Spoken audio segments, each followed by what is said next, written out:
Hello, welcome to our channel, where we set out to explore great works of literature. Well dressed in elegant clothing, because why Why the the hell hell not? not? Alright, so today is a personal favorite of mine, the towering figure of Russian literature and culture, um, goes by the name of Pushkin. And the story today that we'll be covering is, of course, his most famous novel in verse, let's call it Yevgeny Onegin. And this is a wonderful book, and it reads very quickly, but it's such an elegant piece of writing, and it's so full of wonderful philosophical ideas. Um, the imagery is wonderfully beautiful, the emotion, the passion, it's all rather restrained, and it's all brought together in this like really forward moving piece that never really kind of gets boring. Yeah, and it's the first book about dueling that I actually enjoy. Yeah. So win. Yeah.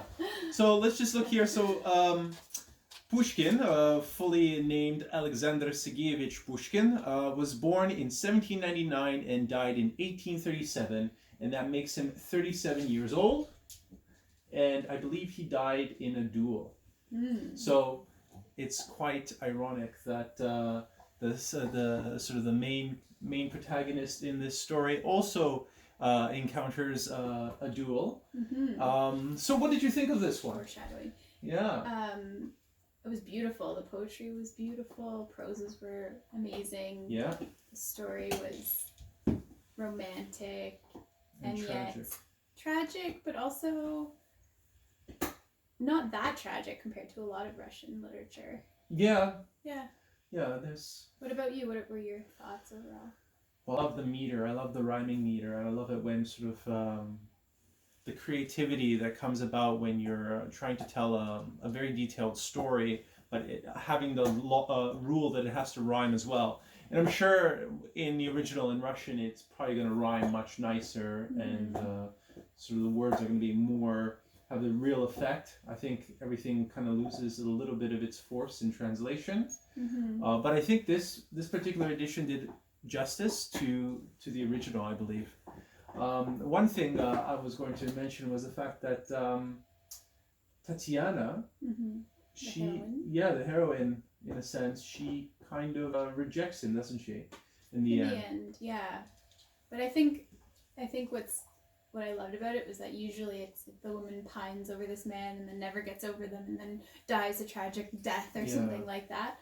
Whereas in this case, it was like she pined over him, and he kind of rejected her at first, and then finally when he realizes how much he loves her, she's like, well, now I'm married, are you foolish? I'm not going to lose everything that I've now built, thinking you were not interested. I'm no longer that young little girl who was once head over heels in love with you anymore. I still love you, but I still love my husband too, right? Yeah. And it was also interesting where she kind of calls him out, where she was kind of suggests that, is it because you can no longer, in a sense, have me now that you're pining after me, right? I found that kind of very, very interesting on a psychological level as well. So the main character is kind of this dandy, beautifully dressed, always knows exactly what to say, how to say it in terms of social convention and decorousness. And he's obsessed with like these fancy parties and high balls. Social life and the balls, and that's all he ever does. He's always like going from ball to next ball and drinking champagne constantly, I guess. And so it's kind of this cold, calculating, and very cynical attitude towards life, this kind of worldliness that kind of hardens one to any feelings of the heart, the yearnings for the heart and of the soul, and things that are sort of pure in their intention. And in a sense, Tatiana comes to him with this sense of vulnerability and naivete, and she's offering herself and the sort of the dearest parts to her of her. And he rejects it in a cold manner, kind of as like a child, kind of like shuffles her away. Sorry, now our dog's decided to chew a Yeah, bone. now he's relaxed. Oh, jeez. Yeah. So you'll hear some weird munching in the background. Yeah. We apologize. Yeah, and then so Yeah. what happens was after he rejects her later on, she ends up kind of having her little like retribution in a sense, and the roles become quite reversed, where she sort of takes up sort of a proper position in society, and kind of like keeps him at bay and puts him back in his place as well. Not in a malicious way. No. But it was just interesting how the tables turned. Yeah. That's the.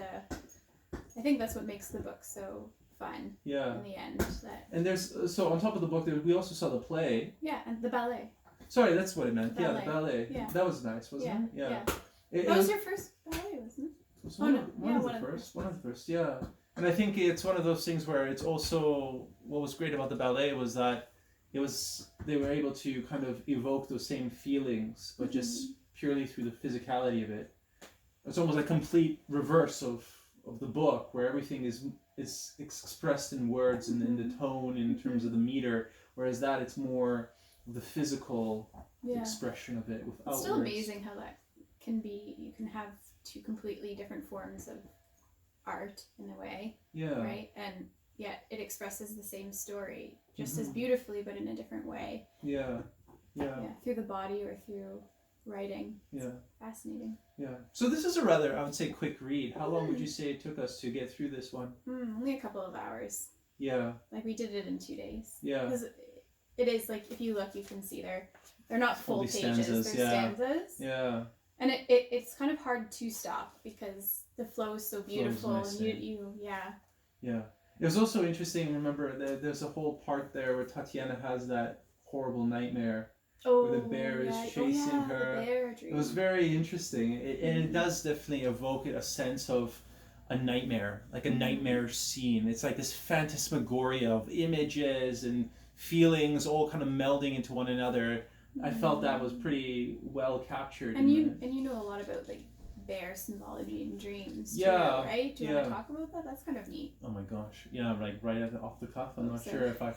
Yeah, so the bear is sort of a feminine type of figure, and there is if you're into Carl Jung, you'll see that there's a lot of the unconscious is represented by that bear figure, that animal figure, almost very bestial, very aggressive, frightening in many ways, but also has deep roots within our own psyche. How would you rate this out of 5?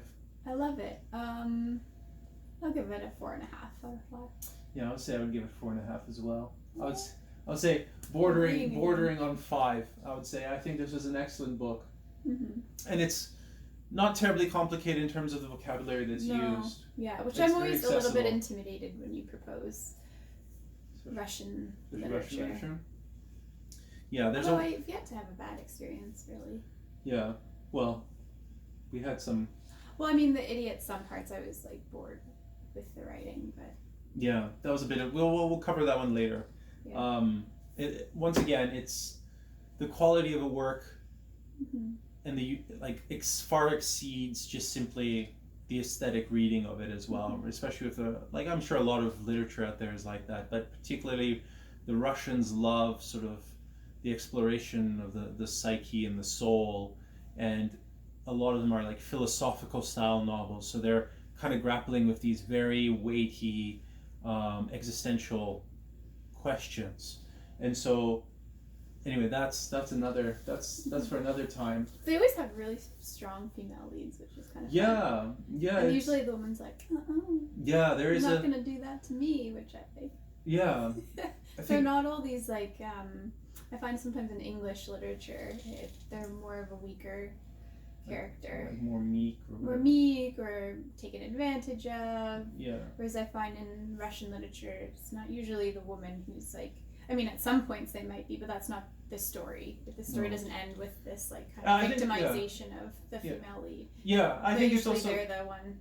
Culturally, it's like a cultural thing as well. I think it's, in one sense, it's also that up until, just recently they were serfs, right? Right. They were always tied as peasants to the land, right? And so there is that sense of hardiness, I think, that you get that doesn't come about from a very sort of sheltered, sort of privileged, more affluent sort of society or social status. There isn't all that much exploration, especially in literature. The fear of emotion, like it doesn't seem like, I don't know, correct me if I'm wrong, but it doesn't seem like it's a Russian culture to be afraid of those passions, right? Yeah. Whereas I think a lot of the English culture is, let's try and avoid all these passions and keep it like quiet and civilized, and there is a sense in which the Tartar blood definitely runs deep in the Russian veins, right? In a sense there is a closer link between the Rus, which is like sort of the Viking sort of Tartar spirit, right? That very tribal spirit, the barbaric spirit that still runs and courses through Russian veins. So it's almost like Russia is very interesting. Personally, I find it very interesting in the sense that it's Western in many ways, like it's very European in many ways, but it also has that very Asiatic roots, and it has a lot of influence from the Far East and the Near East and the Middle East, and it's quite multicultural, and it's quite sort of the mosaic is quite diverse, and we always get kind of like one sort of bland picture of it in our minds when we think of it, right? So very cool. I enjoyed it. I enjoyed it too. Does anyone else have any favorite Russian literature that you maybe want us to cover? That'd be fantastic, because we have quite a few, and we're just trying to slowly pick out the ones that we feel might capture some interest. But this is definitely one of the great ones I find very appropriate and fitting for wintertime as well, like holiday season type of reading. The balls and the balls, the parties. This is all around that time. It's in St. I always Petersburg imagine as the well. duels taking place in winter. Yeah. I don't know why. I just always imagine like blood on snow when I think of a duel. Yeah, and there's a famous painting by some Russian painter as well. What are the hats called? The furry. The shapka? The shapka. Yeah. I always imagine that. Yeah. And like holding their side under their big coats or something. Yeah, it's very romantic. It's a very romantic feel to it. Yeah. So anyway, thanks for joining us. Thank you for joining us, and have yourself a pleasant evening. Yes. We'll talk soon. Bye-bye. Take care.